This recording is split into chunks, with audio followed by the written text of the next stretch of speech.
Eu ouvi o estalo do copo antes de ver o rosto do menino. Um garfo caiu no chão, e ninguém se mexeu para pegar. A música continuava tocando, mas parecia longe, como se o restaurante inteiro tivesse entrado num daqueles segundos lentos em que você sabe que algo vai acontecer. E não dá mais para impedir. O grito dele atravessou o salão como uma lâmina. Não era choro, não era birra, era desespero bruto. Daquele que faz seu corpo gelar porque parece um pedido de socorro que não cabe em palavras. E todo mundo olhou. Todo mundo. Até quem finge que não olha, olha. Eu vi uma mulher tapando o ouvido com raiva. Vi um homem revirando os olhos, como se o menino fosse uma ofensa pessoal. Vi alguém na mesa do canto levantar o celular bem devagar. Não para chamar ajuda, para filmar. E no meio daquele círculo invisível de julgamento, eu vi o pai. Rico, impecável por fora e completamente quebrado por dentro. Ele tentava abraçar o filho, mas o menino se debatia como se o toque queimasse. Tentava falar baixo, mas a voz dele saía falhada, como alguém engolindo o próprio pânico. E o pior, ele não estava só tentando acalmar o filho, ele estava tentando acalmar o restaurante, tentando pedir desculpa com os olhos, tentando implorar silenciosamente. Por favor, não me odeiem. Só que ninguém ali estava vendo uma criança em colapso. Eles estavam vendo um incômodo. E quando as pessoas enxergam você como incômodo, elas mudam. Elas viram juízes, viram carrascos educados, viram especialistas em vida alheia. E eu senti isso no ar, como eletricidade. Leva embora. Alguém sussurrou achando que ninguém ia ouvir. O pai ouviu. Eu vi. O rosto dele ficou pálido, o maxilar travou e os olhos dele ficaram molhados, do tipo de lágrima que homem nenhum quer que apareça em público. Aquele olhar de quem está perdendo o controle do próprio mundo e ainda precisa fingir que está tudo bem. E o menino tapou os ouvidos com força, como se o som do restaurante fosse dor física. Os ombros tremiam, a respiração vinha em socos curtos. E eu pensei, num impulso que quase me fez correr. Ele vai apagar, não de sono, de sobrecarga, de corpo entrando em curto-circuito. Foi aí que eu fiz a coisa que ninguém esperava. Eu não pedi licença. Eu não esperei o gerente. Eu não mantive a postura. Eu fiz o impensável bem ali, no meio das mesas, diante de clientes importantes, diante de gente que paga caro e acha que compra o direito de ser cruel.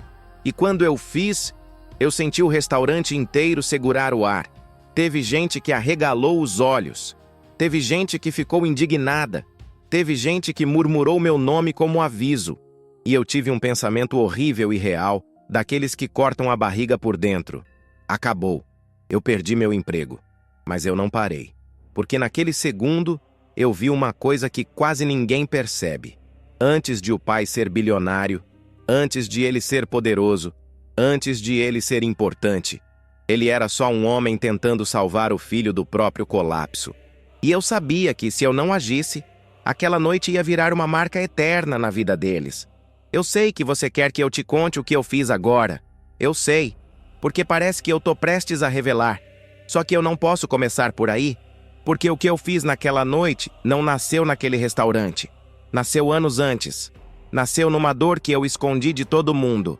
Nasceu em situações onde eu fui julgada do mesmo jeito e engoli calada. E para você entender por que eu não consegui virar o rosto, eu preciso te contar como tudo começou e o que eu sofri até chegar exatamente nesse segundo em que todo mundo prendeu a respiração. Agora se inscreve no canal e compartilha esse vídeo com alguém que precisa ouvir isso. Um pai, uma mãe, um professor, um amigo, ou alguém que já foi humilhado em público por simplesmente estar tentando sobreviver. Porque quando eu finalmente te contar o que aconteceu depois, você vai entender por que essa história chocou a todos e por que ela pode mudar o jeito que você enxerga as pessoas para sempre. Eu estava no meu turno, funcionando no modo automático de quem trabalha em restaurante cheio. Sabe aquele estado em que o corpo faz antes da mente? Sorriso pronto, postura firme, atenção dividida em 1000 pedacinhos. Eu ouvia 3 mesas ao mesmo tempo. Entendia pedido sem repetir. Percebia copo vazio só de bater o olho. Era quase um sexto sentido. Você já entrou nesse modo alguma vez? De estar presente, mas sem realmente estar? Até que o grito cortou o ar. Não atravessou só o salão, atravessou tudo. E não foi só alto, foi desesperado. Daquele tipo que faz o corpo reagir antes do pensamento. Eu senti como se o som tivesse entrado direto pelo meu peito, sabe? Como se alguém tivesse apertado meus pulmões por dentro. Minha respiração engasgou por um segundo. Meu estômago revirou. Você já sentiu um som assim? Um som que não dá para ignorar mesmo que você tente? Quando eu virei a cabeça, eu vi a mesa. Um homem sozinho com um menino. O homem tinha roupa cara, relógio chamativo, aquele jeito de quem está acostumado a ser respeitado sem precisar pedir. A postura de quem entra em qualquer lugar sabendo que vai ser ouvido. Mas naquele momento, ele não parecia poderoso. Não parecia importante. Parecia encurralado. E isso me chamou a atenção na hora. Porque você sabe reconhecer quando alguém perde o chão, né? O menino estava vermelho, com o corpo rígido, as mãos agarradas nas laterais da cadeira como se aquilo fosse a última âncora dele no mundo. Ele balançava o tronco para frente e para trás, abria e fechava os punhos sem parar, e o grito vinha em ondas. Não contínuo, mas repetido, como se ele estivesse tentando expulsar um incêndio de dentro do próprio corpo. Não era um som de criança, era um som de colapso. E aí eu vi um detalhe que quase ninguém repara. Porque quando a gente julga, a gente não observa. Às vezes, no meio do grito, ele tapava os ouvidos com força de verdade, como se o barulho do restaurante não fosse só incômodo, fosse dor física. E naquele segundo eu pensei com clareza absoluta: isso não é birra. Eu já tinha visto birra. Já tinha visto criança mimada, já tinha visto criança cansada, com sono, com fome, querendo atenção, mas aquilo tinha outra textura, outro peso, outro tipo de urgência. Você consegue sentir a diferença quando algo é real demais para ser encenação? O pai tentava falar baixo, tentava abraçar, tentava acalmar, tentava fazer tudo certo, mas parecia que qualquer toque piorava, como se o próprio corpo do menino estivesse em curto-circuito. E quanto mais o pai tentava ajudar, mais perdido ele ficava. Ele olhava em volta, buscando compreensão, buscando ajuda, buscando um sinal de que alguém entendia. E só encontrava julgamento. Eu conheço esse olhar. Talvez você também conheça. É aquele olhar que pede desculpa sem abrir a boca. Aquele olhar que diz: eu prometo que estou tentando. Aquele silêncio ao redor que grita mais alto que o menino. Controla seu filho. É a hora em que o mundo decide que você está errado, mesmo sem saber absolutamente nada sobre você. Nem sua história, nem sua dor, nem o que você já tentou antes de sair de casa. E foi aí que eu senti uma coisa que eu não esperava sentir. Eu senti raiva. Não do menino, não do pai. Eu senti raiva do ambiente, do barulho, das cadeiras arrastando, dos olhares atravessados, das bocas fechadas que julgavam, daquele tribunal invisível que se forma sempre que alguém sai do padrão aceitável. Você já sentiu essa raiva silenciosa alguma vez? Aquela raiva de perceber que o mundo não é gentil com quem sofre diferente? Eu respirei fundo. E naquele segundo, antes mesmo de saber o que eu ia fazer, eu disse para mim mesma, por dentro, com uma certeza que me assustou: eu não vou fingir que não vi. E foi exatamente aí que tudo começou a mudar. Eu me aproximei devagar, mas não daquele jeito automático de quem vai resolver um problema. Eu me aproximei como quem chega perto de um animal assustado, com respeito, com calma, com cuidado, porque qualquer movimento brusco podia piorar tudo. Você já percebeu como algumas dores pedem silêncio antes de palavras? Quando eu cheguei mais perto, comecei a reparar em coisas que quase ninguém nota quando está ocupado julgando. O pai estava suando na testa, mesmo com o ar-condicionado gelado. Um suor fino, nervoso. Os ombros dele estavam tensos demais. Os olhos molhados. Não de raiva, de cansaço profundo. Ele não estava bravo com o filho. Ele estava exausto. E exaustão é diferente, né? Exaustão é quando você ama muito, mas já tentou de tudo e não sabe mais qual passo dar. É quando você sente que está falhando mesmo dando tudo de si. Eu falei baixo, quase como quem pede permissão para existir ali. Eu posso ajudar em alguma coisa? Ele me olhou como se eu tivesse dito algo que quase ninguém diz naquela situação. Porque, na maioria das vezes, quando isso acontece em público, as pessoas só têm duas reações: reclamar ou desaparecer. Você já reparou como pouca gente pergunta, como eu ajudo? A voz dele saiu tensa, falhada, como se estivesse segurando algo pesado demais no peito. Eu não sei mais o que fazer. Eu juro que eu tentei. Eu juro. E naquele instante, eu senti um nó subir na minha garganta, porque eu reconheci aquele tom. Não era um homem pedindo desculpa por atrapalhar. Era um homem pedindo desculpa por existir daquele jeito ali, por não conseguir fazer o mundo caber dentro do filho. Você consegue imaginar o peso disso? O menino gritou de novo, ainda mais alto, e eu vi o efeito imediato ao redor. Algumas cabeças viraram com irritação. Uma senhora fez uma careta de reprovação. Um casal trocou olhares como quem diz, isso é absurdo. Teve gente que riu de nervoso. Teve gente que levantou o celular para filmar. Sim, isso acontece. E machuca mais do que qualquer palavra. E o pai percebeu tudo. Claro que percebeu. Eu vi a vergonha bater nele como uma onda gelada. Primeiro no rosto, depois no corpo inteiro. Ele encolheu levemente os ombros como se quisesse ocupar menos espaço no mundo. Ele se inclinou até o menino e sussurrou, quase implorando, por favor, só um pouquinho." E naquele momento, um pensamento me atravessou como um soco. Meu Deus! Ele está implorando para o próprio filho parar de sofrer. Você já viu alguém chegar nesse limite? Aquele ponto em que o amor continua enorme, mas as forças acabaram?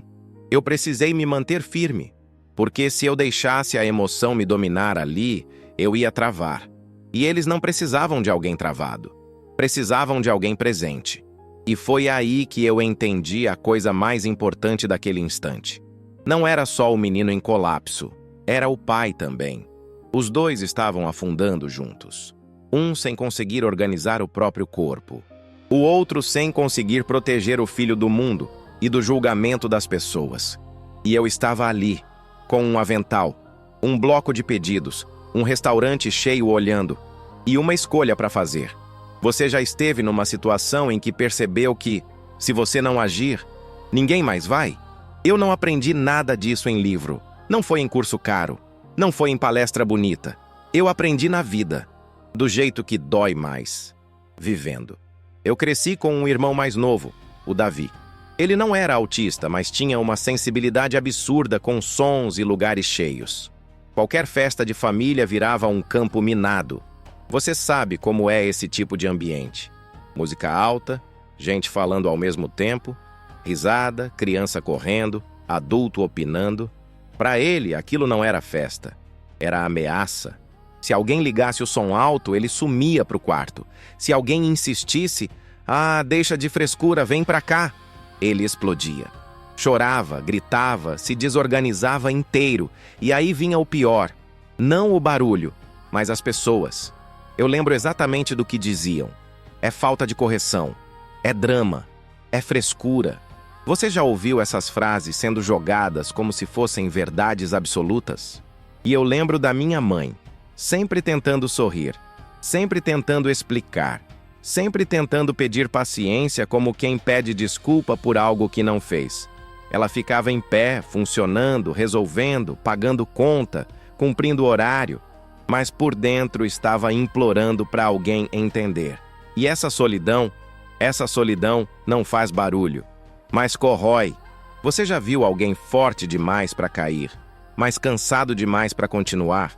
Então, quando eu vi aquele menino no restaurante tapando os ouvidos, quando eu vi aquele balançar repetitivo do corpo, quando eu vi o olhar fugindo de qualquer contato visual, eu não vi um mal-criado.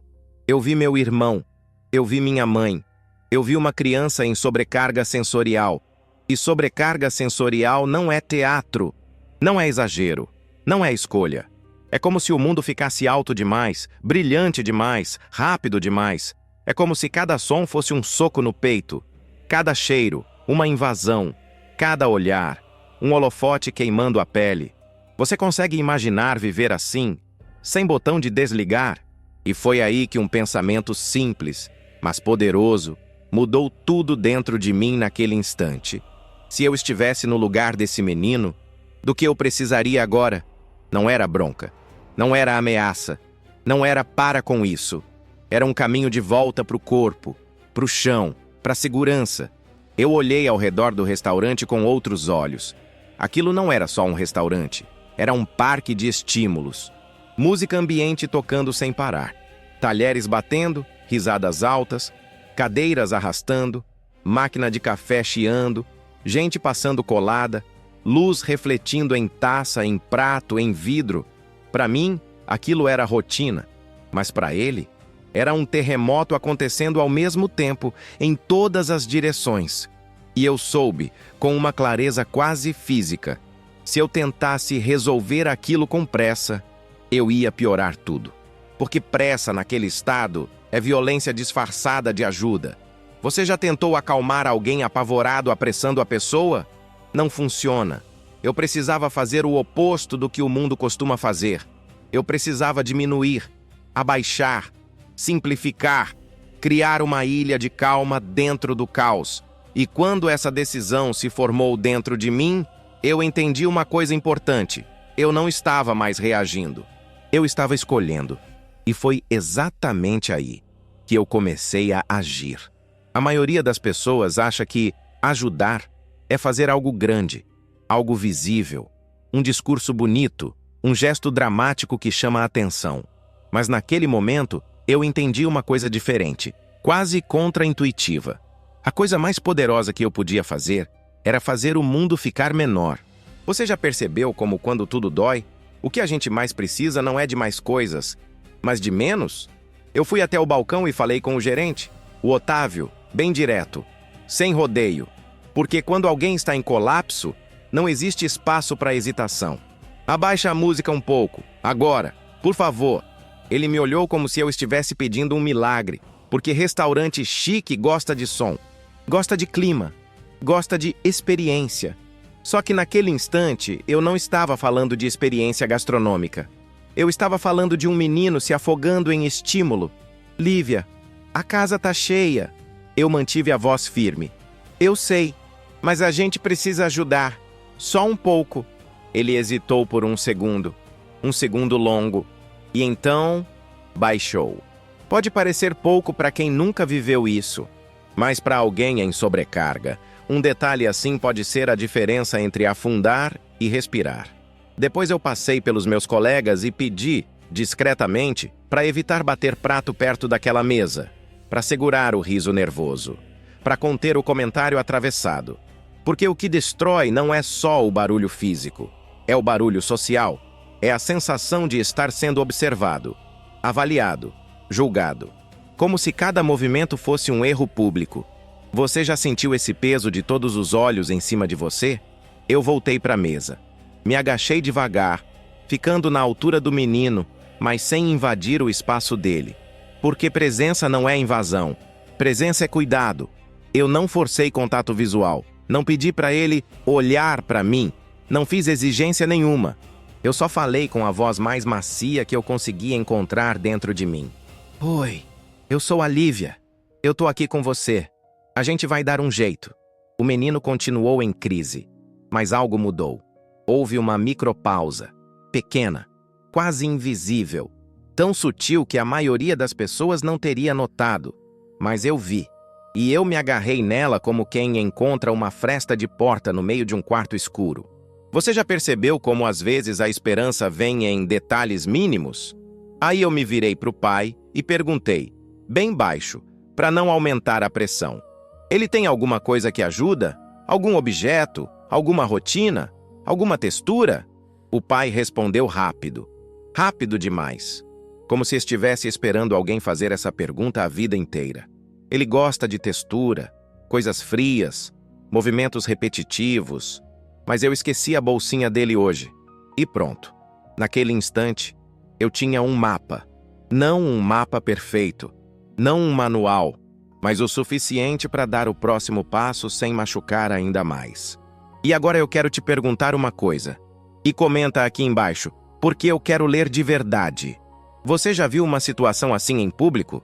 Já passou por isso como pai, mãe, professor, irmão, ou até como alguém que foi julgado por não se encaixar? Conta nos comentários o que você sentiu naquele momento. Eu prometo que vou ler com respeito. Eu fui para a área de serviço e comecei a pensar como alguém que está montando um kit de emergência com o que tem na mão. Eu não tinha brinquedo sensorial. Eu não tinha fone abafador. Eu não tinha um espaço isolado. Eu tinha restaurante.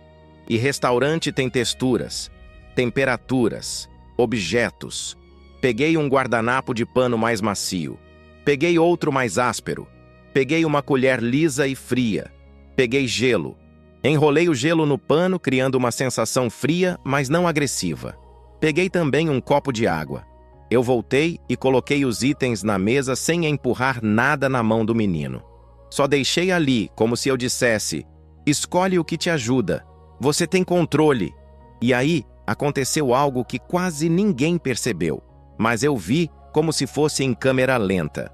A mão do menino soltou um pouquinho a cadeira. Os dedos se esticaram no ar. Ele tocou o pano frio. E o grito diminuiu um tom. Depois outro. Não parou de uma vez.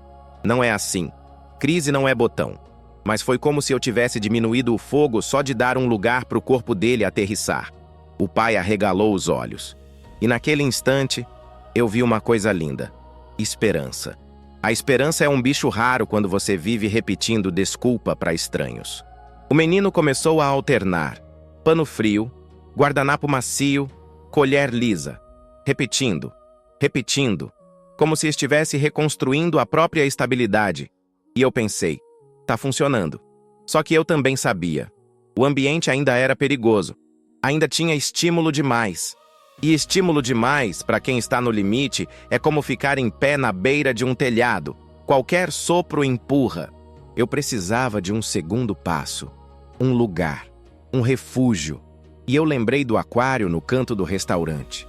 Eu me aproximei do pai e falei baixo. Tem um aquário ali no canto. A luz é mais baixa e o movimento dos peixes é bem constante. Às vezes ajuda. Quer tentar? Eu não disse, vai resolver. Eu não prometi milagre. Eu ofereci opção. O pai olhou para o menino. Tomás, quer ver os peixinhos? O menino não respondeu com palavra, mas os olhos dele foram para o aquário. E ele fez um micro movimento com a cabeça. Quase nada. Mas, de novo, era uma fresta. Eu caminhei ao lado deles, mantendo distância. Eu carreguei o pano com gelo e os guardanapos para caso ele precisasse. Tudo lento, sem pressa. Porque pressa, ali, era inimiga. Quando a gente chegou no aquário, foi como se alguém tivesse baixado o volume do mundo. O azul da luz, o movimento repetitivo, previsível. O menino encostou mais perto. A respiração dele ficou menos quebrada. Os ombros desceram. E o grito virou silêncio.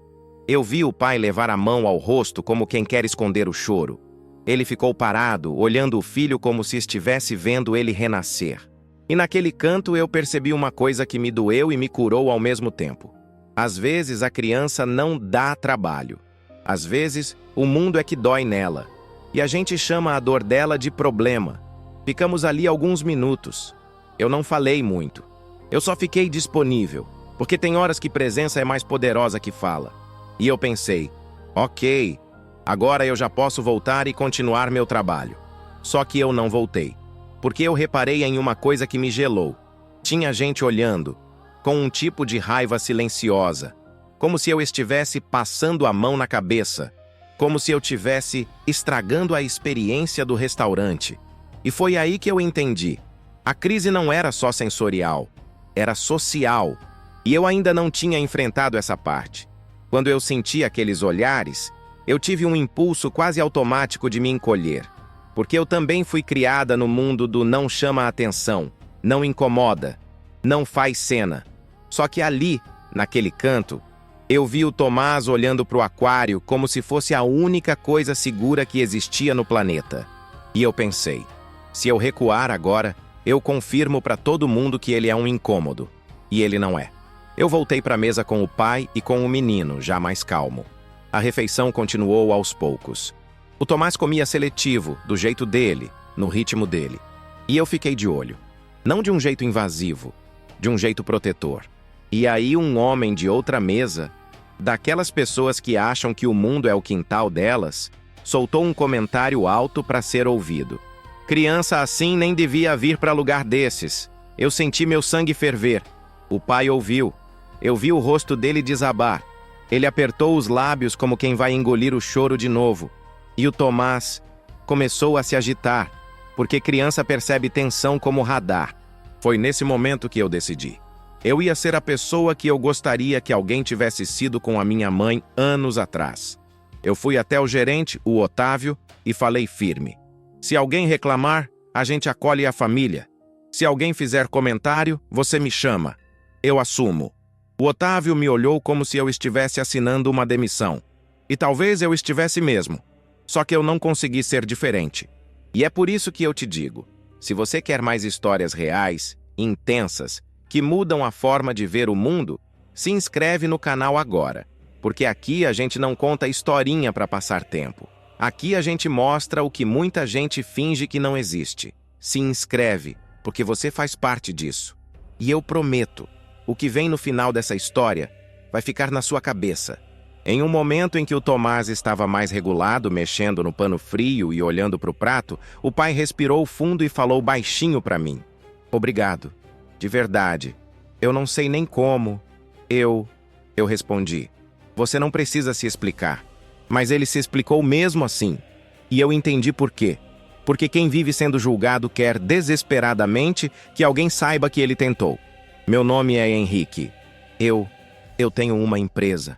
As pessoas me reconhecem. Elas acham que eu tenho controle de tudo. Mas isso, ele olhou para o filho.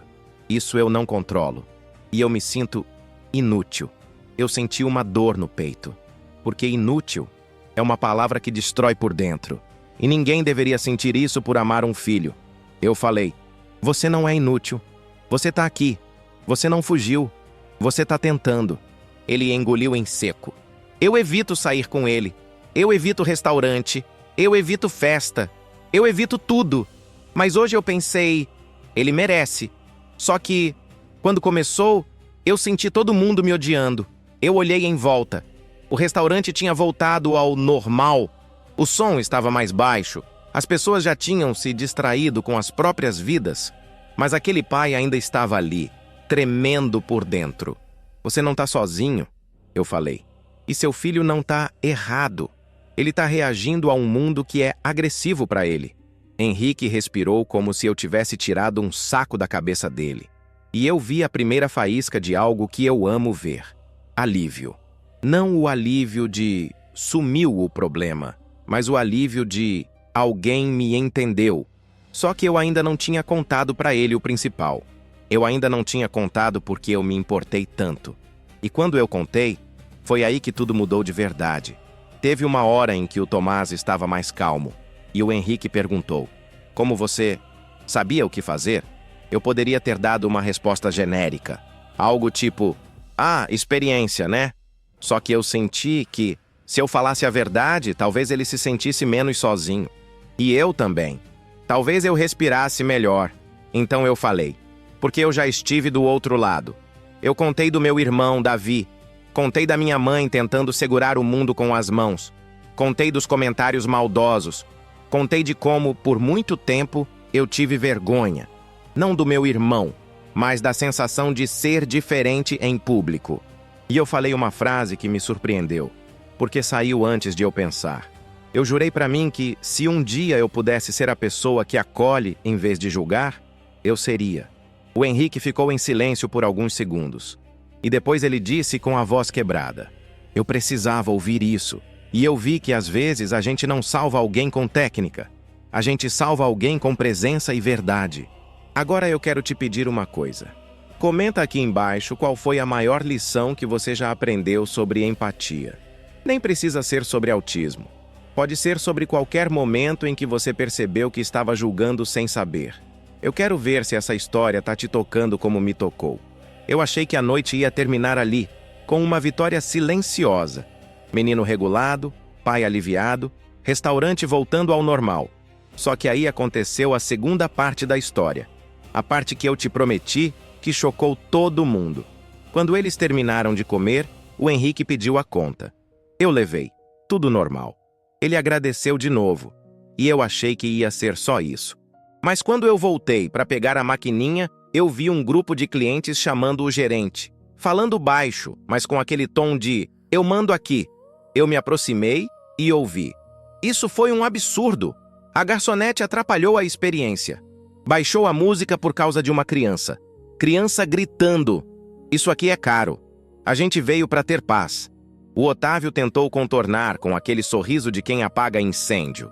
A gente pede desculpas pelo transtorno. E eu senti um gelo na nuca, porque eu entendi, eu ia pagar o preço. O gerente me chamou para um canto. A voz dele estava baixa, mas firme. Lívia, você não podia ter mexido na música sem me avisar antes. Eu quase ri, de nervoso, porque eu tinha avisado.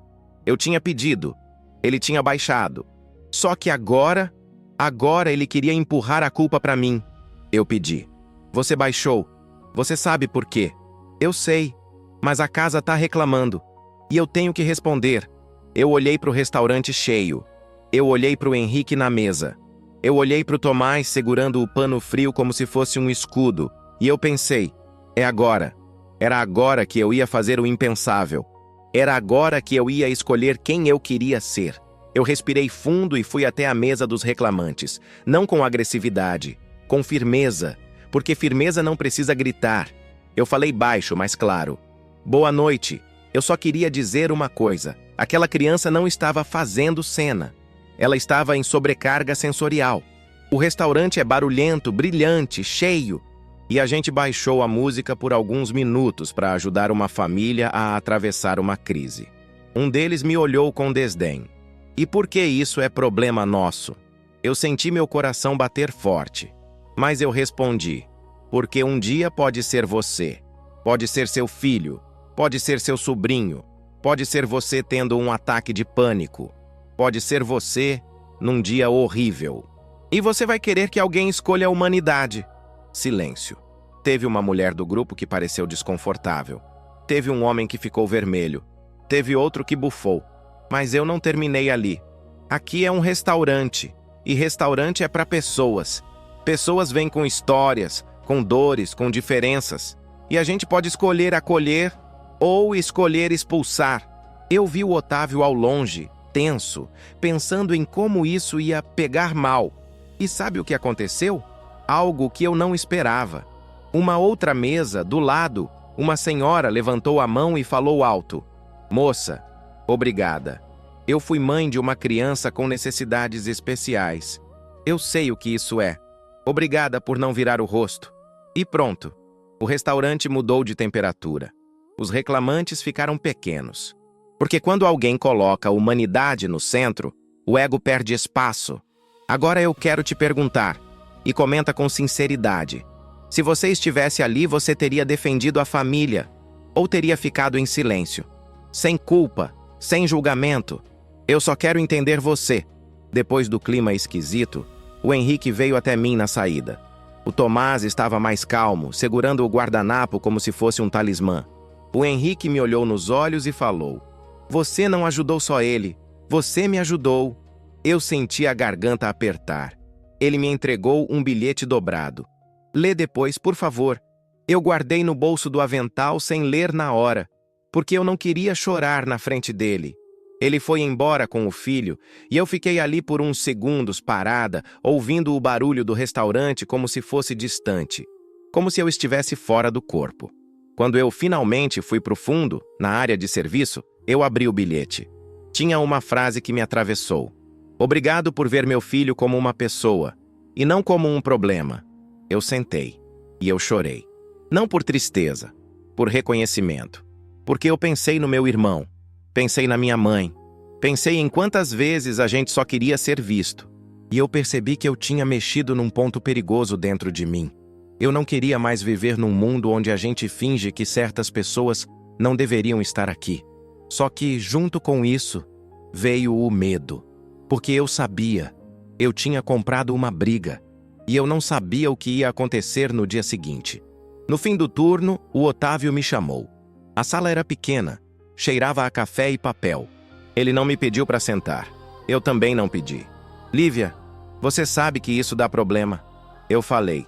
Eu sei. Ele esfregou a testa. Tem cliente que paga caro.